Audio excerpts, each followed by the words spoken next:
Hello, welcome back to my channel guys. So हम digestive system के बारे में ही कंटिन्यू करेंगे आज भी। ठीक है, मैंने इसके बारे में पढ़ा दिया था, डाइजेशन के बारे में पढ़ा दिया था, फिजियोकेमिकल डाइजेशन के बारे में पढ़ा दिया था, डाइजेस्टिव सिस्टम के इन पार्ट्स के बारे में पढ़ा दिया था, मैंने टीथ के बारे में पढ़ा दिया था, 52 टीथ होता है लाइफ स्पैन, इनके बारे में पढ़ा दिया था, अपर जॉ लोअर जॉ के बारे में फुल टोटली पढ़ा दिया था मैंने, राइट।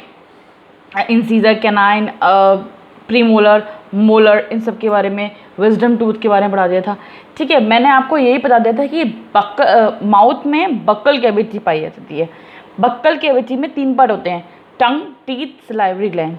टंग में ऐसा कुछ नहीं है, वो सलाइवा प्रोड्यूस करती है और टेस्ट पर्पस के लिए होता है, ये तो हमको पता ही है। टीथ मैंने आपको डिटेल में एक्सप्लेन कर दिया था।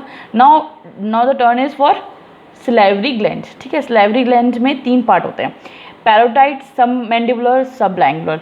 पैरोटाइड स्नेक के अंदर पॉइजन बनाने का काम होता है। सी, बहुत डिटेल में हमको नहीं जाना है, इतना ही पढ़ना है फॉर पेपर्स एंड ऑल, इतना ही पढ़ना है। अगर आपको इतना डिटेल में जाना है तो उसके लिए आपके लिए अलग क्लासेस होंगी। ठीक है, आप अगर बायोलॉजी के स्टूडेंट हो गए तो आपको डिफरेंट क्लासेस लेनी पड़ेगी। नेक्स्ट, सी, जब ये तीनों ग्लैंड्स जो होती हैं, पैरोटाइड, सब मैंडिबुलर, सब लैंगुलर, जब फूल जाती है, जो स्वेलन अप हो जाती है, तो आमतौर पे बच्चों को टॉन्सिल्स हो जाते हैं। बेसिकली मैं बच्चे इसलिए बोल रही हूँ कि मैंने ज़्यादातर बच्चों को ही देखा ही टॉन्सिल्स हो जाते हैं, कभी कभी बड़े लोगों को भी टॉन्सिल्स हो जाते हैं। कुछ नहीं होता, सलाइवरी ग्लैंड जो होती है ना वो फूल जाती हैं, दैट्स इट। सी, सलाइवा जो होता है, मुंह में थूक, जैसे हम थूक कहते हैं, सलाइवा में डिफरेंट काइंड्स ऑफ एंजाइम्स मिलते हैं। ठीक है, तो हम उन्हीं एंजाइम्स के बारे में भी पढ़ेंगे आज। आपको याद होगा मैंने आपको लाइसोसोम के बारे में पढ़ाया था जब मैं सेल चैप्टर के बारे में पढ़ा रही थी। आप शॉर्ट्स में जाके चेकआउट कर सकते हो, मैंने बहुत सारी शॉर्ट वीडियोस डाली हुई हैं। उन शॉर्ट्स में लाइसोसोम के बारे में या फिर सेल के बारे में टोटली एक्सप्लेन किया हुआ है। ठीक है, मैंने आपको उसमें बताया था कि सेल के अंदर एक एक स्ट्रक्चर पाया जाता है जिसे लाइसोसोम कहते हैं। लाइसोसोम का काम वहाँ पर भी किल करने का था, जो अनवांटेड सब्सटेंस आ रहे थे सेल के अंदर, या फिर जो चीज़ जो अपने तरीके से काम नहीं कर पा रहे थे सही तरीके से, उनको डिस्ट्रॉय करने का काम लाइसोसोम का था। Same goes with here also, कि फूड में जो बैक्टीरिया, अनवांटेड बैक्टीरिया आ जाते हैं ना, उनको किल करने का काम होता है लाइसोसोम एंजाइम का। ओके, देन म्यूलिन एंजाइम। म्यूलिन एंजाइम का काम क्या होता है? फ्लूइड को प्रोड्यूस करना। दैट मीन्स जब जैसे खाना आता है तो वो थोड़ा सा गीला गीला सा हो जाता है ना, उसके अंदर थूक सी हो जाती है, तो वो फ्लूइड जो होता है वो म्यूलिन एंजाइम प्रोड्यूस करता है। ठीक है, ये ना फ्रिक्शन कॉज करता है ताकि खाना जो है ना वो इजीली अंदर चला जाए। देन डिस्टेज और पैटेलिन एंजाइम का दोनों का काम सेम होता है, स्टार्च को डाइजेस्ट करना। बेसिकली पोटैटो में स्टार्च बहुत ज़्यादा मात्रा में पाया जाता है, ठीक है, उसको इजीली डाइजेस्ट करने का काम होता है।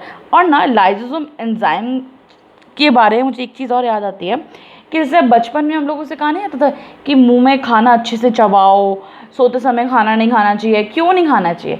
क्योंकि जब हम सो रहे होते हैं ना तो लाइसोसोम एंजाइम जो होता है वो एक्टिव नहीं होता है, तो इस वजह से वो बैक्टीरिया को किल नहीं कर पाता, जिसकी वजह से दांत सड़ जाते हैं, मुंह में बहुत ज़्यादा दिक्कत होने लग जाती है। इसीलिए जैसे बच्चों को सोते समय खाना नहीं खिलाया जाता है, उनको उठा के खाना इसीलिए खिलाया जाता है, राइट। देन हम आगे बढ़ते हैं। आपको याद होगा मैंने आपको बताया था माउथ के बाद ईसोफेगस आता है स्ट्रक्चर, अगर आपको थोड़ा बहुत भी याद होगा। सी, आई वेट, यस, ये माउथ है, सलाइवरी ग्लैंड है, देन उसके बाद ईसोफेगस।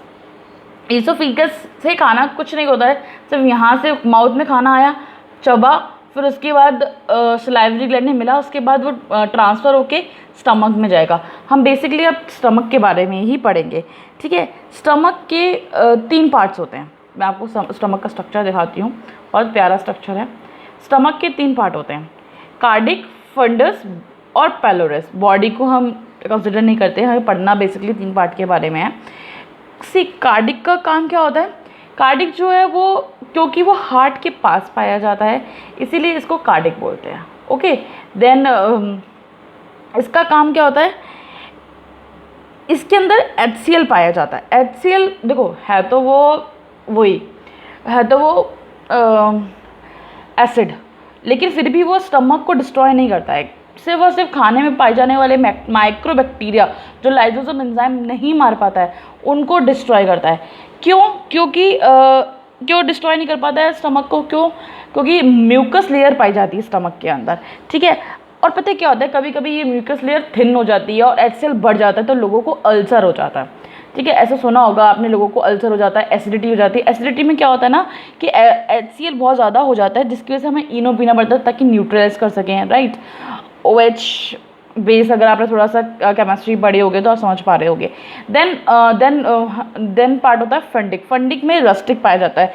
रस्टिक क्या होता है ना, जैसे कि हम कुछ लोग होते हैं ना बड़े बड़े निवाले गर्व डाउन कर लेते हैं, अंदर निकाल लेते हैं, तो उसको छोटे छोटे टुकड़ों में तोड़ने का काम करता है रस्टिक। और इसमें खाना कम से कम 4 घंटों के लिए अप्रॉक्सीमेटली रहता है, ठीक है, ताकि खाना छोटे छोटे टुकड़ों में अच्छे से टूट जाए, ठीक है। कभी कभी क्या होता है कि जैसे हम खाना नहीं खाते हैं बहुत टाइम के लिए तो कहते हैं ना पेट में चूहे दौड़ रहे हैं, हाथी दौड़ रहे हैं, वो कुछ दौड़ नहीं रहा होता, सिर्फ फंडिक की वजह से हमको, रस्टिक की वजह से हमको भूख का इंडिकेशन मिलता है कि अब हमको कुछ खाना है, ठीक है, हमारे माइंड को इंडिकेशन मिलता है। देन उसके बाद आता है प्लोरस। प्लोरस के अंदर गैस्ट्रिक ग्लैंड्स पाए जाते हैं अपर पार्ट में, ठीक है। इसमें ये सिक्रीट करता है गैस्ट्रिक जूस, जिसको हम बाइल जूस कहते हैं ना, उसको सिक्रीट करता है। ये 2 टाइप के जूसेस सिक्रीट करता है, एक होता है रेनाइन और एक होता है पेपाइन। प्रोटीन को बहुत अलग अलग तरीके से डाइजेस्ट होता है, प्रोटीन बहुत अलग अलग जगहों पे डाइजेस्ट होता है। तो सबसे पहला डाइजेशन स्टार्ट होता है प्रोटीन में पेपाइन में। पेपाइन जो होता है वो प्रोटीन को कन्वर्ट करता है पेप्टोटेन में, ठीक है। और रेनाइन जो होता है वो मिल्क को कन्वर्ट करता है कर्ड के अंदर, ठीक है। प्लोरस बहुत ज़्यादा इम्पॉर्टेंट होता है, ठीक है। प्रोटीन के बारे में अगर आपको बहुत अच्छे से डिटेल में जानना है तो आप मुझे बता देना, मैं शॉर्ट्स वीडियोस के लिए डाल दूँगी, वो ज़्यादा बड़ा भी नहीं है, ठीक है। देन फिर हम इसके बाद हम नेक्स्ट वीडियो में स्मॉल इंटेस्टाइन के बारे में पढ़ेंगे, लार्ज इंटेस्टाइन के बारे में पढ़ेंगे।